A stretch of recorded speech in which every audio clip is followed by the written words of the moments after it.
폐쇄된 터널. 오늘의 이야기는 일본 번역 괴담으로 폐쇄된 터널에서 아버지와 할아버지가 겪은 기묘한 이야기입니다. 이야기는 다음과 같습니다.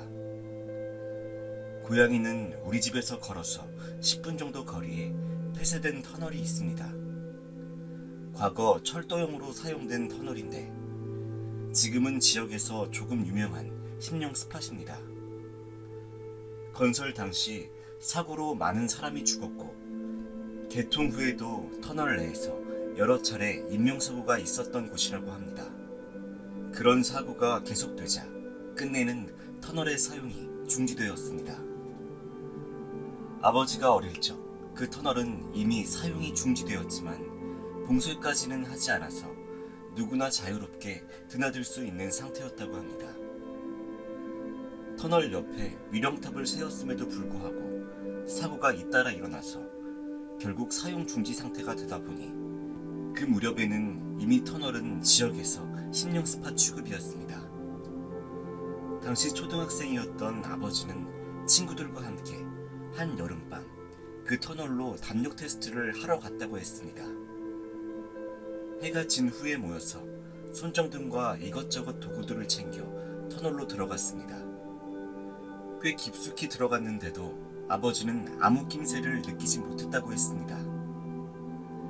그런데 한 친구가 갑자기 도망쳐라고 외치기에 덩달아 놀라서 터널 입구까지 도망쳐 나왔다고 합니다.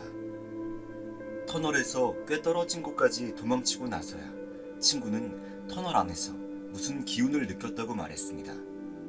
또 맨 뒤에 있던 아이는 무언가가 등을 차갑게 쓰다듬는 듯한 느낌을 받았다고 했습니다. 기대했던 담력 테스트를 이렇다 할 경험도 하지 못한 아버지는 조금 아쉬워하며 집으로 돌아갔습니다. 다음날 아침 아버지는 전날 할아버지가 막차를 놓쳐 자정이 지나서야 집에 돌아왔다는 사실을 알게 되었습니다. 할아버지는 술자리 때문에 막차를 놓치면 택시비를 아끼려 매번 걸어서 집에 돌아오셨다고 했습니다. 조금이라도 일찍 집에 가기 위해 선로를 따라 사용이 중지된 터널을 통해서 말이죠. 할아버지에게 폐터널을 지나오는 게 무섭지 않았냐고 묻던 사이 아버지는 할아버지가 기억하는 터널 안의 모습이 전날 자신이 기억하는 것과 많이 다르다는 걸 깨달았습니다.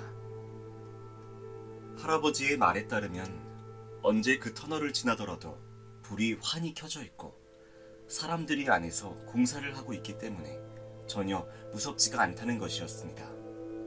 지나가며 수고하신다고 인사를 건네면 얼굴이 더러워진 작업자들이 웃으며 반갑게 맞아준다고 했습니다. 시간대의 차이는 있지만 아버지가 담력 테스트를 갔을 때는 조명은커녕 아무것도 없었다는 겁니다. 더 이상 사용하지 않는 터널인데 할아버지가 지나갈 때마다 공사를 하고 있을 리도 없고 터널에서 공사를 하는데 외부 사람을 들여보낼 리가 없다며 아버지는 귀신이라고 호들갑을 떨었지만 할아버지는 그저 미소를 지을 뿐이었습니다. 할아버지가 만난 작업자들은 정말 귀신이었을까요?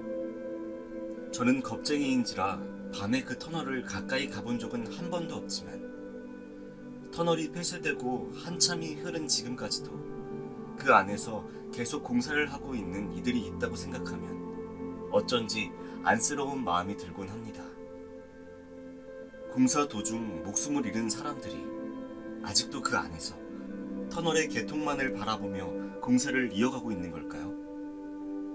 오늘의 이야기, 분명히 오싹한 이야기이지만 어딘가 안타까운 느낌이 드는 이야기였습니다.